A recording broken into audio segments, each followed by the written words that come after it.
Major support for Carolina Business Review is provided by Grant Thornton. Operating in more than 100 countries, our tax, audit, and advisory professionals specialize in helping companies unlock their growth potential. Novant Health, bringing you world-class technology, clinicians, and care when and where you need it. And Sunoco, a global manufacturer of consumer and industrial packaging products and provider of packaging services with more than 300 operations in 35 countries. One of the issues that vex us most here in this region, in the Carolinas, is it the cost of health care? Is it the start again, stop again process of education? Is it polarizing public debate? Is it lack of civil decorum? What about the gap between the highest and the lowest wage earners, rural, urban divide, and in general, ensuring that no woman, man, or child is left behind? Happy fall and welcome again to the most widely watched source of Carolina business and public policy speak in and about the Carolinas. Our job each week is to distill those issues and include leadership from across our region to offer points of view and ideas on our best way forward. And later on this program, among many issues, we will examine and discuss the historically cheap cost of money that continues to dominate with LendingTree CEO Doug Lebda.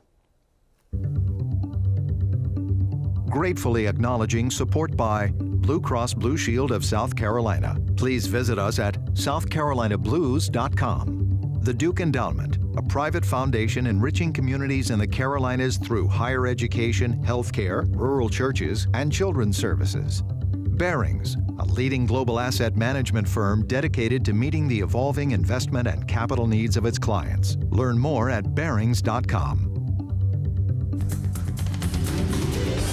On this edition of Carolina Business Review, Andy Brack of the Statehouse Report, Dan Gerlach from the Golden Leaf Foundation, and special guest Doug Lebda, Chairman and CEO of LendingTree.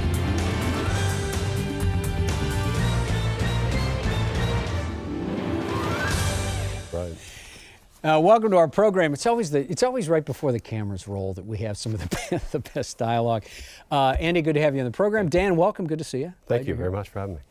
Andy, I've got to ask you about Irma and Charleston and flooding, and is this going to continue to happen? Not necessarily hurricanes, but Charleston seems to flood a lot these days. It's not only Charleston. The entire state is getting disasters every year. I don't know if you want to attribute the wrath of God or climate change or whatever, but we need as a state to start preparing every year for hurricanes, and we need to budget better for it because every year we're having spending. We had the winter storm Pax, we had the flooding the next year, we had Matthew last year, and we've got Irma this year. It's not stopping, and we need to be more fiscally responsible to be able to prepare and set aside some money before storms so that we can pay for them afterwards. Yeah, Dan, do you get the effect of that with Matthew along the North Carolina coast? Absolutely. I mean, do you see that and have these same discussions? Well, sure, and I think the General Assembly is prepared as well with building up a rainy day fund to handle that. And with Matthew, that devastated some of our most poor areas, the areas that are least able to withstand it and the households least able. We're managing currently Golden Leaf $55 million in relief for local governments right away to help build them back, because if they don't get built back quickly, we're not going to have the economic success we need all across North Carolina. Can you get matching dollars? $55 million is a big number, yes, but it's a rounding error on some of the impact that happens. Well, that's on top of all the other federal and state money. I'm just talking about what Golden Leaf ourselves, yes, because of our familiarity with the region is administering. So when these storms or the threat of storms kind of roll up the coast here, or roll into the Carolinas, and we all brace ourselves for this, how does that exacerbate the dialogue, this longer-term dialogue about rural-urban divide? Andy? You know, I think right now we're not having the dialogue in South Carolina as much as we need to. There's a lot of focus on the growth areas. There's something like 43 people a day moving into Charleston County. And that brings in tax money, but what happens is that the rural areas are being neglected to a great degree, and we need to have the dialogue because people in rural areas generally haven't been able to create the wealth that they need to be able to move forward. And so you've got this definite rural and urban divide of two South Carolinas. Dan, same thing. I mean, isn't this front and center for Golden Leaf? Well, sure, but I think what it is we have to talk about cooperation. And the problem we have is that so many people, North Carolina is such an attractive place for people to move in from all over the world, that they don't have the background. Once our urban leaders used to come from rural areas. So they knew the rural life, they understood it, they understood the culture. So that's a challenge for us, but our leadership is predominantly rural.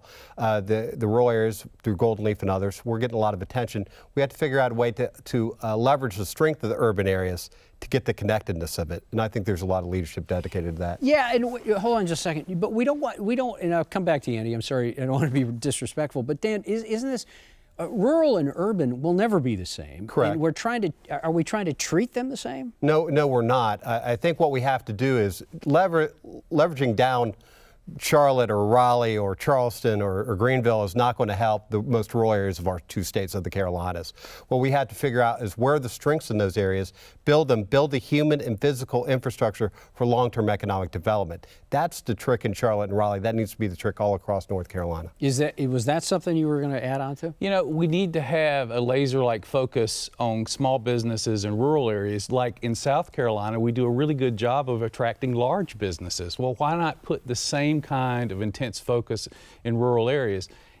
While North Carolina may have a lot of leadership from rural areas, in South Carolina it's different, and that's mainly because of gerrymandering of districts, so that most of the leadership comes from either Florence, Charleston, Columbia, or Greenville, and the rural areas are left out now. It's been a long time, according to some of my sources, since the rural caucus has even met in South Carolina. Well, you know, I don't want to chase this thing Sure. way down a sidetrack here, but you mentioned gerrymandering, you know, the official name reapportionment. Dan, North Carolina will find its way. Do you feel like North Carolina's on the right track when it comes to redrawing districts? Well, I think that's yet to be seen. We have to find lines that are before the court right now, and that's going to be decided sometime soon. And I think the General Assembly is coming back in October to figure out what they have to do. That's the challenge. The challenge has always been partisan. It will remain so. I think what we have to do is how to have dialogues among the parties. And I think these issues of urban and rural, jobs are a big way to bring people together post-partisan. You know, when you raise the level of jobs and wages, everything else follows. One of the things that's also very sensitive to rural-urban is this hospital consolidation that's going on. And I know you gentlemen know this. Sure. In January, we had Palmetto Health and Greenville Health doing a tie-up. Last month, we had Carolina's healthcare system, largest in the nation, right, doing a tie-up along with UNC Health, and now recently Vidant Health and East Carolina Medical University or Medical School has also done a tie-up. These are large consolidations in hospitals, being done in plain sight in some cases and not being talked about a whole lot. Does this again exacerbate a situation in rural-urban divide? In South Carolina, we have places like Bamberg and Barnwell where hospitals have closed over the last couple of years, which leave them without primary health care. People in Bamberg and Barnwell County have to go to Aiken or Augusta or Charleston or Orangeburg for help. That's a problem in an emergency situation. What's happening is that there are the kind of pop-up doc shops that there's one being built to serve that. But you know, the rural areas, I don't think really are impacted that much by the urban consolidation. The rural areas just don't have the quality of health care because of the capacity. There's not the tax base. There's not enough people to make it profitable for larger places. So they're just kind of, just like everything else, they're kind of thrown to the back of the bus. Do you think these consolidations are going to be good or bad for the rural? I think it's going to be the only way that we can keep health care, which is infrastructure. There is no tourism, there is no manufacturing, there is no retirement in areas where there's not quality health care. And I think that it's getting to advantages of the economies of scale that UNC and Carolinas, and most importantly in where I come from in Eastern North Carolina, Vidant, how they work to make sure that there is some level of care that is appropriate and how that coordination is done in an efficient, effective manner. How does that square against, again, Dan, I want to stay with you. How does that square against, and there's been this dialogue swirling around the UNC Board of Governors and the UNC system in general, right, about duplication on all of the campuses that they have. And some folks have argued, well, wait a minute. If we close down a campus that's a not as good performer or an underperformer, aren't we talking about pulling jobs out of a community that needs those jobs? Is that the same kind of argument here when we talk about hospitals and healthcare providers? I think it's a similar type of argument. I would argue not exactly the same, but it's all about access, whether it be access to education, access to health care, because you need those kind of core quality of life, core components of the building blocks of an economy in your community, or it's not going to work. But I think the problem is that we are urbanizing globe, urbanizing nation, and so we're running a little bit counter to that, but we have to figure out how do we serve as many people effectively as possible. Think about it this way. If a rural area doesn't have adequate or appropriate or accessible health care, they're never going to attract a big company. But Andy, the mergers will say that they will. It's going to offer them the ability to have a boutique shop where they normally might have a 50-bed facility that was not cost effective. They're not going to make the investment in a smaller community. You don't think they will? No. So you're suspect of this? Yes, absolutely. But what we have to do, Chris, is build the education, quality of education, the infrastructure in all ways to help serve those communities, to make them attractive to employers. When employers come or businesses are grown, then the rest of it will come along. It becomes the virtuous cycle that our most prosperous areas have been experiencing. That's job one. I'm sorry, Dan. You're located in eastern North Carolina, but you know the DNA of not just eastern North Carolina, but these rural communities. Do you get the sense that are they demoralized? Are they encouraged? Do folks that live in rural communities feel optimistic about the future? I think it is split, but I think where we invest, where the foundation invests, is where people are hungry and are resilient. It is a resilient bunch of people you have in rural North Carolina, from the mountains to the coast. Yeah. And I think there's hope there, but there needs to be some leverage to help them build back. Okay. And as you know, with the Center for a Better South, we've been doing focus groups in rural areas, and there is an intelligence and a hope amongst people in the rural areas, but they do feel left out.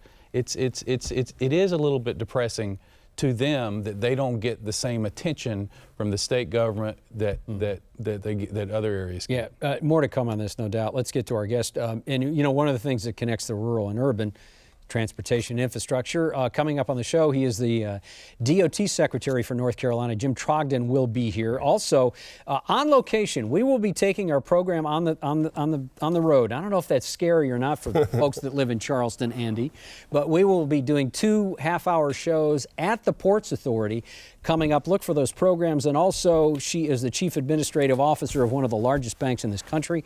Andrea Smith will be joining us on this program as well. 21 years ago, our guest, the CPA, was inspired by the awkward, bulky process of comparing and applying for the best mortgage to buy a townhouse. He had enough self-start to cobble together an online marketplace that centralized and simplified the user's ability to view and select the best price loan. The nascent company popularized the term and concept of, and I remember this well, when banks compete, you win. After an IPO in 2000, an acquisition in 2003, a 2008 spinoff, some sundry other capital challenges he has gone through, he has almost kind of come back to where he started, certainly in Charlotte and much larger, but then again focused on the retail consumer and presenting the best priced financial services product, certainly loan. We welcome back to the dialogue Lending Tree Chief Executive Officer and Founder, Doug Lebda. I should say, almost welcome home. Good to see you. Thank you very much. It's great to be back. So, I want to read this because we kind of went back and forth. What was going to be the first question for Doug? For us, it's always the first question. I want to read this. So we've got a slowing U.S. economy. You have had a 62% jump in your revenue first half of 2017.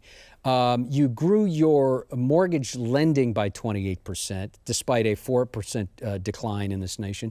Your stock is up at $230 a share. That's 120% up over the year. And you are number 3 on this year's Fortune 100 fastest growing companies list. I got to ask you, how have you done that? Gosh, so many different ways. So first off today, let me first talk about the core of the business and what we like to call the flywheel effect. And you need to understand marketplace businesses similar to Uber, eBay, and most importantly, the travel companies, Expedia, Hotels.com, et cetera. And that's really where I patterned a lot of Lending Tree from. So for example, let's take the hotels business. In the early days before September 11th, if you went and searched for a hotel in New York City, you got some pretty lousy hotels and there weren't many there. Once the hotel companies needed more volume, they embraced the internet.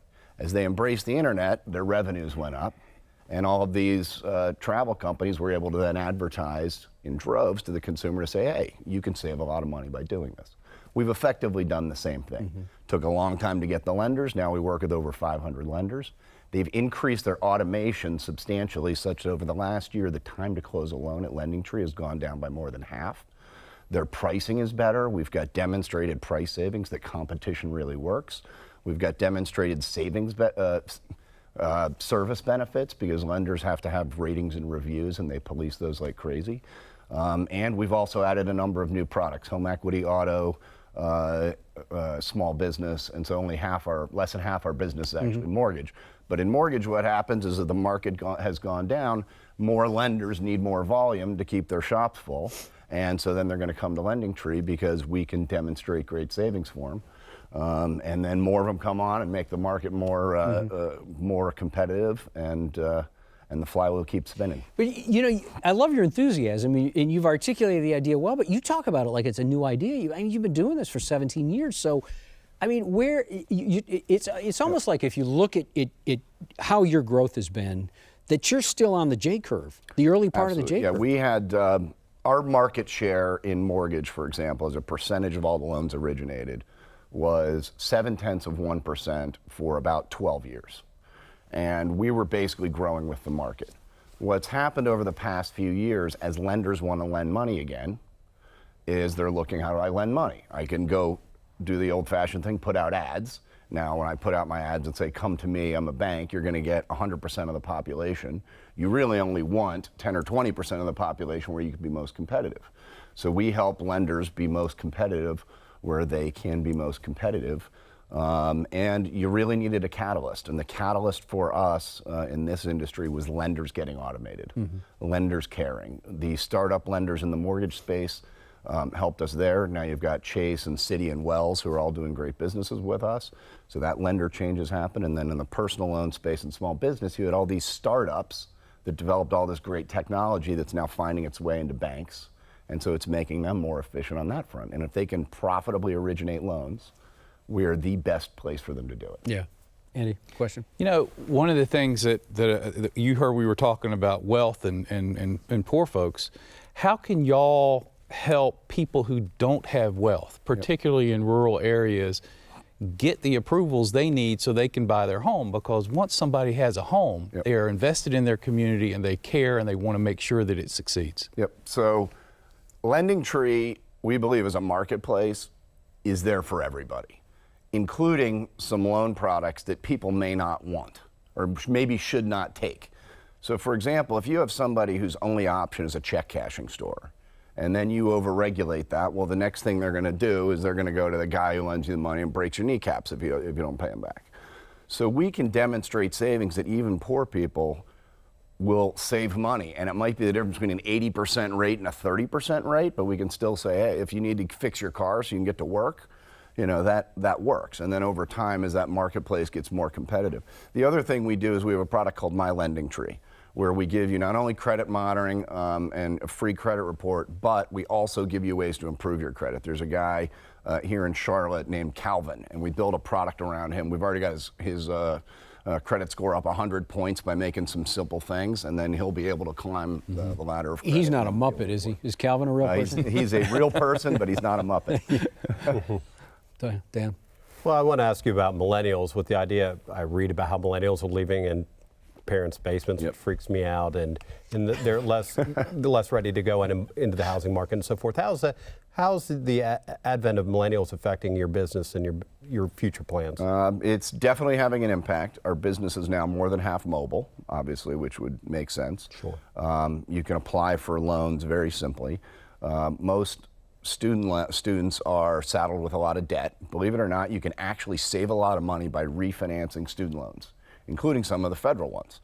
So you can refinance your student loans, your credit score goes up, and now millennials are starting to be able to afford homes. We're starting to see their home ownership rise, and already a third of our customers that come in are millennials. So we're thrilled with the growth there. It's a different advertising channel. You have to be on Facebook, et cetera. But it's working great. Do you think the millennials going through the system is going to be a counterbalance to and what's become a pretty old economic expansion now, and people are expecting it's going to slow down sometime? The economy? Yeah. So what I'm saying, Doug, is do you see the millennial crush, maybe that's a bad word, but the millennial demand being offsetting what could be a slowing economy? I hate to say this, I don't know. And the reason I don't know is because I just stay focused on our business. And the thing for us is comparison shopping online is only about $2 billion of spend today. And we're capturing about 500 or 600 million of that, which is the largest, but growing very rapidly. So we see all of this coming online, and it's helping our market buck the trend because it's a relatively nascent market. I do think millennials coming on will over time have more activity because of their trust of technology. So I think that could absolutely be the case. How that impacts the broader economy, I'm not sure, but to your point of when you have a home, then all of a sudden you need to start buying a lot of other things. So home ownership matters. It also matters because of home equity loans. As your equity builds in your home, you can use second mortgages to pay off some other things. But it is really important that people focus on smart debt and don't do stupid stuff with debt. Andy? How can regular people learn more about how to improve their credit? How does a regular person just learn more? Because it's very complicated. It is. Hate to shill my own product. Don't. And there's some other ones out there. You need to go to a place that gives credit monitoring and credit reporting, and you should compare them all. Every one of the credit bureaus does. We obviously saw in the news a few weeks ago was the notion of a pretty big breach. So you got to watch cybersecurity. But any of those things will teach you how to improve your credit. And then it's a matter of making sure you're with the right one. We've got over 3 million people in my lending tree, and it's only been going about a year and a half. Let me ask you a real quick follow-up. Should we trust these credit agencies now that they have hacked into 140 million people's stuff? Why should I trust them? Well, you have to, unfortunately, because they're the only people that fix your credit repository who have all that data. However, I just met with a company the other day, and we've made a number of acquisitions that is doing credit repair very ethically. It used to be the credit repair companies basically spammed there's a law that says if you get a letter from a customer, you don't remove it, you don't remove something within 30 days, you have to remove it anyway. So these companies used to just send letter after letter, and finally they'd miss one. Well, now that business is coming around, and you can actually clean up your credit fairly cheaply if there are problems with it, and then you got to go to one of these sites that'll actually help you improve it. Our business is in job creation, so I want to pivot for a minute. You're a great employer here in Charlotte. Thank you for your business here in North Carolina. What kind of, are you finding the talent, or what kind of gaps are you finding as you continue to grow, hopefully, here in the state? What are you looking for? You always need engineering talent, and you always need, I would say, data people, if you will. So about 8 years ago, we could not find great marketing and analytics talent in Charlotte.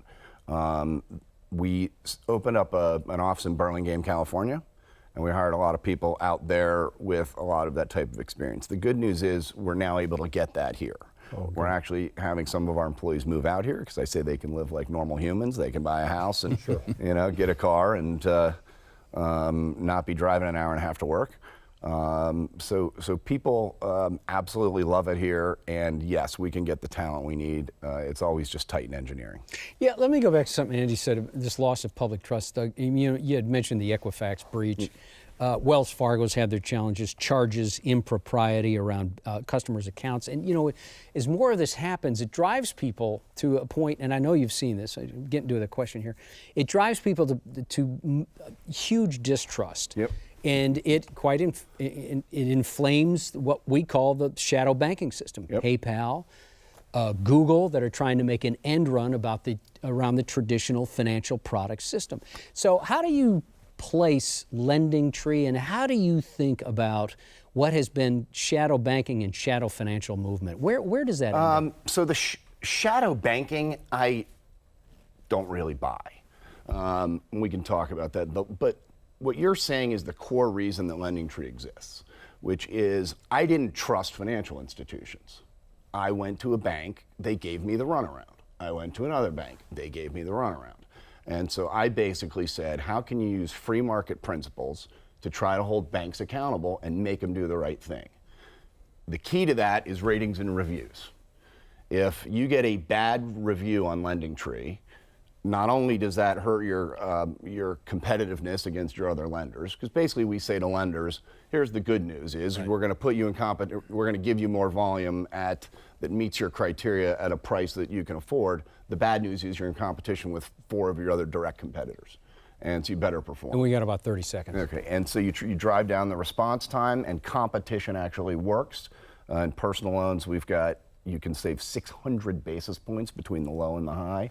We see lenders that are now putting lower prices on LendingTree than their own sites, and that competition's really made it all work. Please come back more than a decade later. And our fault for not inviting you, but glad to have you back. Thank you. We're glad to be here. And congratulations. What a great win. Thanks a lot. It's been a lot of fun.